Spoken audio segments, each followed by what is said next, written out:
First area that we want to highlight today on our tour is the entranceways of both our facilities.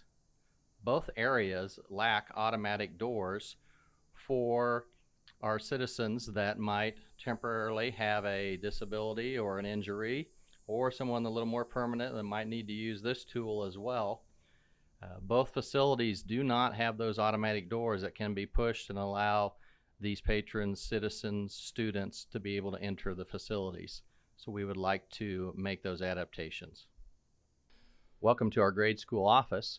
Our point of emphasis here is we want you to notice these walls, and you can see what our secretaries are looking at when it comes to visitors coming.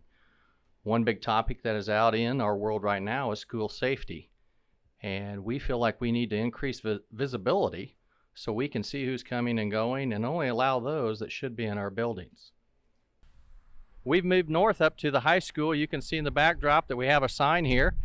We have several areas that we'd like to address here. First would be just the visibility that one can see here as they look at our entryway. Again, with school safety being a very concern here, we want to make sure that all of our visitors come through this area and they are seen before they enter there.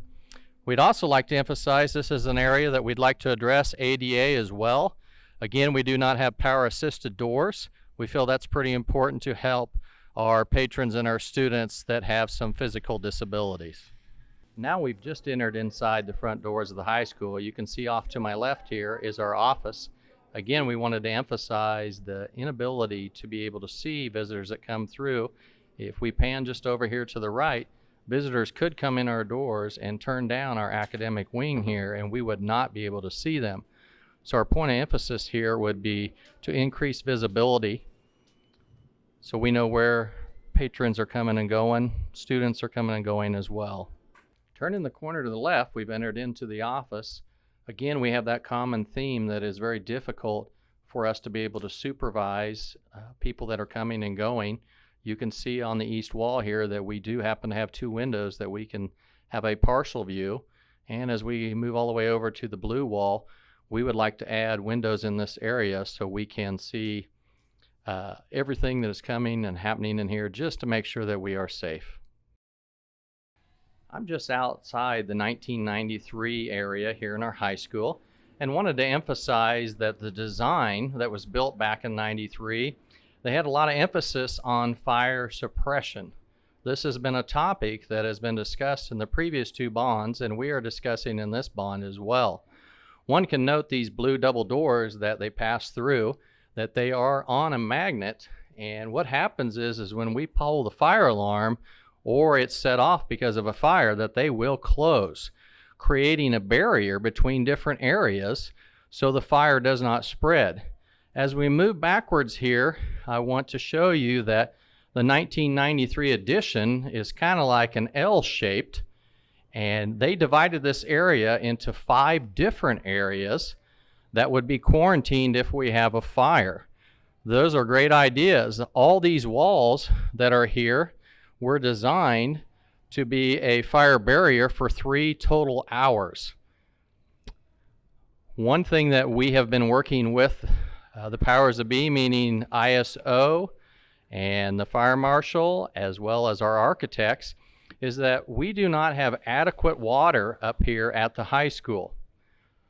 The amount of water to be adequate would be 1,500 gallons per minute for 2 consecutive hours. They want to make sure that if we do have a fire, that we're able to fight it and stop it as soon as possible and have the least amount of damage. We've looked at a variety of ideas in order to try to address this that range from having storage of water underneath the ground to storage of water above the ground.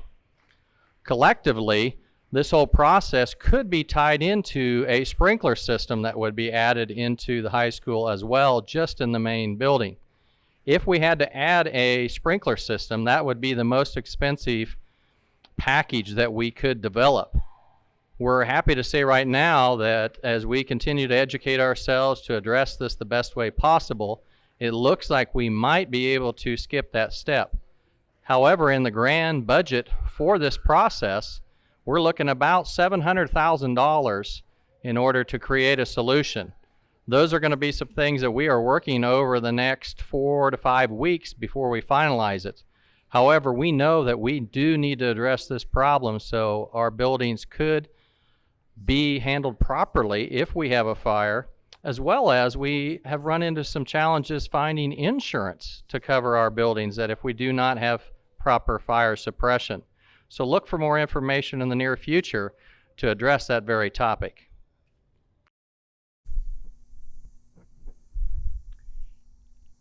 Now we've moved to the southwest corner of the high school, and this topic is going to focus on safety. One question that we get often is, we notice that you always open the doors to the VOAG buildings during the warm months, and how can we protect our students and our staff with any incidents? So what we would like to do is try to add some gates and fencing on the north side and the west side, much like what we have here on the south side. That way they have accessibility in and out with different projects and vehicles, and yet we can have a containment area.